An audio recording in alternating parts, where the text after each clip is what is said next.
everywhere on the internet, every guru is telling you that the only way to achieve success, the only way to build true wealth is to start your own business. Ownership, ownership, ownership. But nobody's telling you how.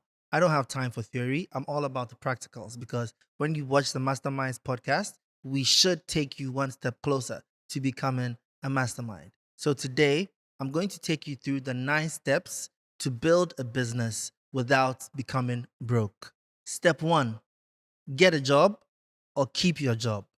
Now, this advice is coming from me who started a business in what I can call privileged settings. I started Lynx when I was 17 and I was living at home with my mom. So I didn't have to pay for rent. I didn't have to pay my bills. Didn't have to buy food to eat. My mom took care of all of that while I took the risk of starting my business.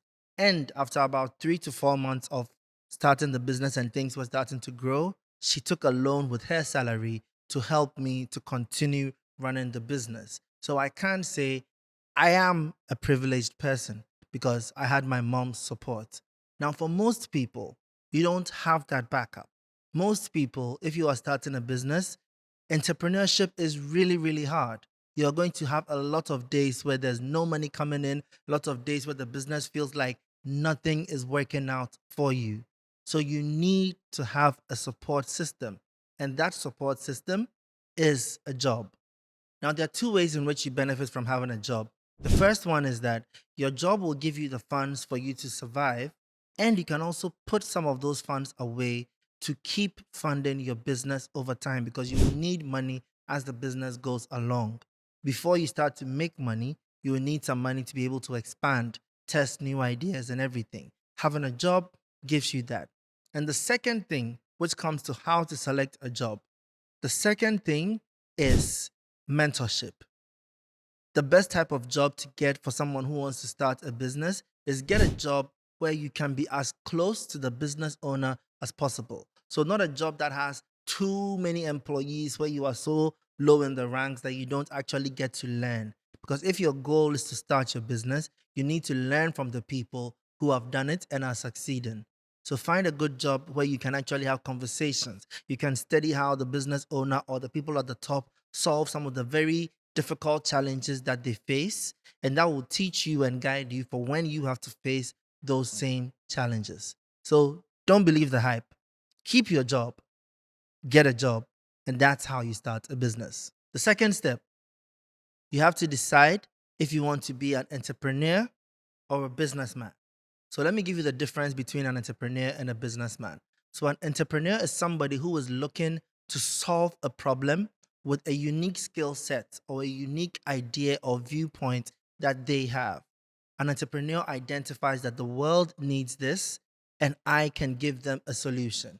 So entrepreneurship in the long run is actually very, very rewarding, but it's very difficult to achieve because you need to invent, you need to innovate, you need to create a system that doesn't previously exist. Whereas being a businessman is about taking a template, taking a business which already exists and has proven to be successful and creating your own version. So entrepreneurship is about solving a problem, but a businessman is about profit. So for the person who wants to be able to make it quickly, have something that they know they will succeed at and be making a profit, you can take the businessman route. But if you are looking for something which is going to reshape the industry, something that's going to set yourself apart and create a legacy, then it's entrepreneurship. So right from the beginning, you need to choose which path is meant for you because not everybody is meant to be an entrepreneur. It's perfectly okay to build a business based on a model that already exists. Now, the third step, find your Ikigai. I believe you've heard me talk about this before. You need to find that one thing which fits in 4 circles. Something you love to do, something you are good at, something the world needs, and something you can get paid for. Now, running a business, I can tell you confidently, is one of the most painful things you will ever have to do. It gets very difficult, it gets very draining, and so many days you will ask yourself, why am I still going? Why don't I just quit? Why don't I just stop? If you don't find something that fits in these four circles, you won't have the energy or the courage to keep going. But when you are working on something that you can actually love what you're doing, you actually feel good because you are contributing to the world. You're getting a good enough pay for it and you are good at it. That is something that you can do for the rest of your life. And entrepreneurship is not an easy journey. Running a business is not an easy journey. So you need to take time. You need to look internally and externally to find that industry that you want to fit in. And it's also not just about fitting in an industry. It's also about what role can you play in that industry. I was watching the CEO for Spotify who was talking about the fact that he loved music. He played guitar, he did a little music, but he was looking at the music industry and he saw how the music industry was suffering. And he thought, maybe instead of just being a musician, what can I offer to the music industry that it really needs? And he found a solution, which was Spotify, that solved piracy problems, solved distribution problems. And through that, he's built a multi billion-dollar company.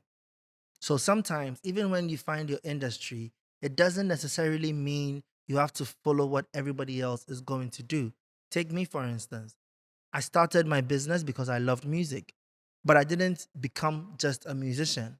I opened a studio, opened a record label, and then I kept opening more and more businesses in that same circle because I realized that I had something unique that I could bring to the industry instead of just doing the normal, I want to sing, I want to sing. Every industry has the same. Somebody wants to be a farmer. Yes, you're interested in the farming industry.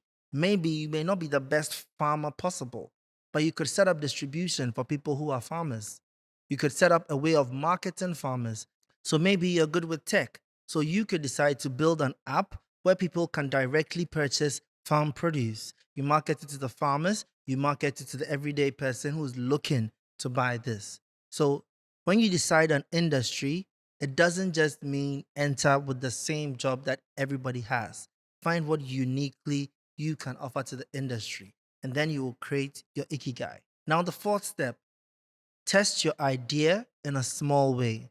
One of the big mistakes that a lot of entrepreneurs, a lot of early business owners make is you have a great idea, but that idea is only great in your head. You don't know if this idea is actually going to work. And then they just jump in gung ho, spend all their money. Maybe, oh, I have an idea that I'm going to rent out sofas for people who want to, move into a new place or this or that. And then as soon as they get this idea, they take all their money and they go and buy 20 sofas and say that people are going to come and rent. 3 months in, 6 months in, you start to realize that okay, I guess people don't actually want to rent sofas that they are going to use in their house. You need to find a way to test out your idea in a small way. Whatever the idea is, talk to strangers, create a small version of it. Let's say the business idea I just gave you of renting sofas.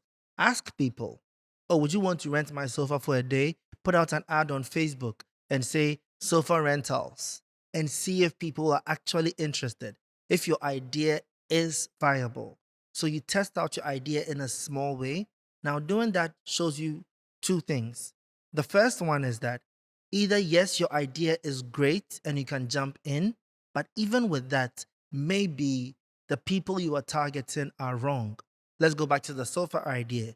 Maybe it's not homeowners who are looking for sofas to rent, but maybe Airbnb people could be looking for rental so that they don't need to spend money on furnishing their place. They can only rent it when somebody is coming over. Maybe it could be people who are looking for a short term stay, like 1 month. You could find that you were targeting the wrong type of people, even though your idea itself was good. Or it can also show you that the idea isn't a good one. Maybe you have that need, but others don't have that need. And that will prevent you from starting a business that's going to fail and spending all your money and your time on an idea that wouldn't have worked. So test your idea in a small way. Step five, learn, learn, and learn. You need to be obsessed with whatever you say you are about to do. The person who succeeds in something is the one who is actually knowledgeable about it. If you say you want to become a cameraman, you need to know every single thing about cameras. If you say you want to become a boxer, you need to go and watch as many Muhammad Ali fights as you can. You need to go and learn about boxing. You need to also practice it. Now, you have to have an 80-20 learning rule, which means that you spend 20% of your time learning and 80% of your time implementing what you have learned. Because we all know taking action is how you actually learn. Reading a book is good, but trying what you read in the book will help you shape it so that you really grasp the context. So please, you have to learn. You have to become an expert in whatever business you say you are starting. That's why you did your research and chose that business. Become obsessed with it. Learn, learn, and learn. Step 6. Now, in step 1, you got a job. In step 6, you start your business as a side hustle. So, as I said from the beginning, as your business goes along, you will need to keep funding it and you will need to survive while you build your business. You can't do this without any income. So, you start your business as a side hustle. Now, as a rule, you owe your 9 to 5 to your employer, but that gives you an extra 16 hours in the day. Let's even say you want to be 100% healthy and sleep 8 hours a day. You now have 8 more hours every single day that you can spend that time building your side hustle. Or you could spend that time watching movies on Netflix and spend that time going out with friends and spend that time playing in the yard, whatever you decide to do. But just know whatever you spend those 8 hours on is what you are deciding for your future. So if I were you and you want to be a businessman, you want to be an entrepreneur, 8 hours to your employer, 8 hours to sleep and rest, 8 hours on your business. You have to be dedicated because you don't have much time. So any opportunity you get, you are acting, you are being deliberate, you are studying, you are growing your business. Start it as a side hustle. Step 7, grow your business. Now, it's a very different thing from starting a business to growing a business. Having a great idea, starting, having 1 or 2, 3 clients is much easier than building the business into something profitable. Now, growth takes discipline, consistency. You need to keep reinvesting the money that you make. Don't just say, I started a business. Hey, I've gotten 3 sales. I'm going to the club with the money. No, you need to keep reinvesting. You need to keep analyzing your business. What did I do to get these 3 sales? What am I doing right? What am I not doing right? How do I improve my marketing? How do I improve my products? You need to spend time growing your business. Be very, very focused on that. Step 8, hire help before hiring yourself. Now, I know one of the most tempting things for a lot of people who start side hustles, one thing most of them do and they fail is as soon as their side hustle starts to make some good money, they quit their job and say, I'm going full time into my business. Big mistake. For 2 reasons. The long term goal of starting a business is to be a business owner, not to be self employed. If you join your company at the time when you are making only enough to pay maybe just 1 person or 2 people, you have now become self employed, which means you are spending all your time on the business instead of growing the business. You need to be able to bring people in right from the beginning. So when you start to gather some profits, you start to see some success in the business, instead of hiring yourself as an employee, hire other people who are going to do the job that you need done to keep the business going. Hire a manager, hire a PR consultant, hire an assistant, a finance person. Keep growing the business because your business needs to be making enough money to pay people to keep going. Or if you quit your job and you go and work there, now you become the only employee and you start to drain the business finances and you are not able to grow the business the way it's able to grow. And within a few years, your business will either collapse or reach its peak and never maximize what it could have been from the beginning. So hire help before hiring yourself. Now, the final step, number 9, quit only when you are fully ready. Now, before you quit your job, you need to set a quitting number.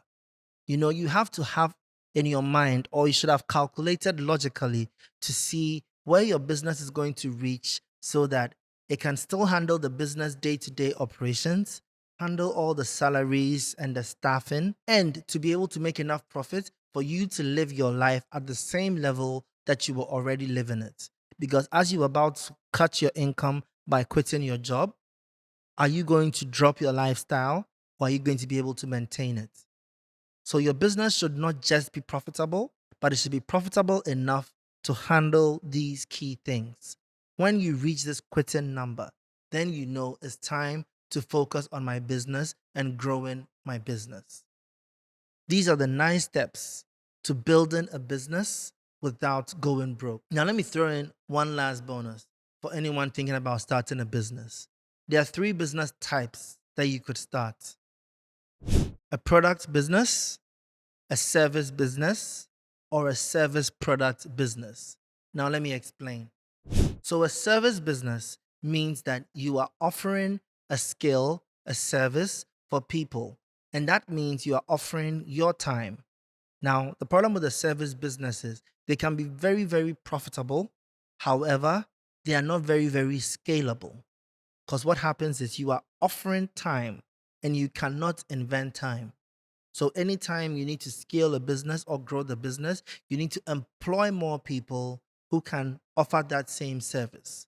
Let's say you are an interior designer, or let's say you are a painter. You can only paint one house at a time. So when your business grows and you now need to paint 10 houses at the same time, you need to have 10 employees who can paint the houses. So service businesses are very profitable, but scaling them becomes a bit harder because you can't increase your profit margin. The second type of business is a product business. Now, product business are very, very competitive because getting a product to stand out in the market is really difficult. But when it's cracked, it is easily scalable because the effort it takes in creating more product is not as difficult as the effort it takes in offering the same service over and over again. Because if I can produce 10 of the product, once I produce 1,000 of the product, it's not changing how much time I am offering. If I am selling mics, I can sell 10 mics in a day, or I can sell 1,000 mics in a day. So now I'm managing to multiply without having to look for more time. So product businesses become even more scalable, but it's difficult to crack. The third type of business is called the service product business. Now, this just means you are now offering services as a product. Let me explain that. I know it sounds a bit tricky. So, to offer a service as a product means that your company does not actually provide the service. Your company facilitates for others to provide that service. An example is Airbnb, Uber, Amazon. Now, these types of businesses allow people who are skilled to be able to sign up in their business, and they offer those services to other people who are looking for that service. Bolt's Food.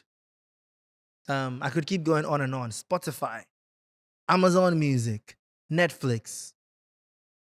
So they are offering you a service, but they offer you the service as a product, which means they can scale up as much as they want because they can offer you 1,000 services in a day without having to increase the number of people who are doing those services because other people will do it for them. These are 3 types of businesses that you can create and build real wealth.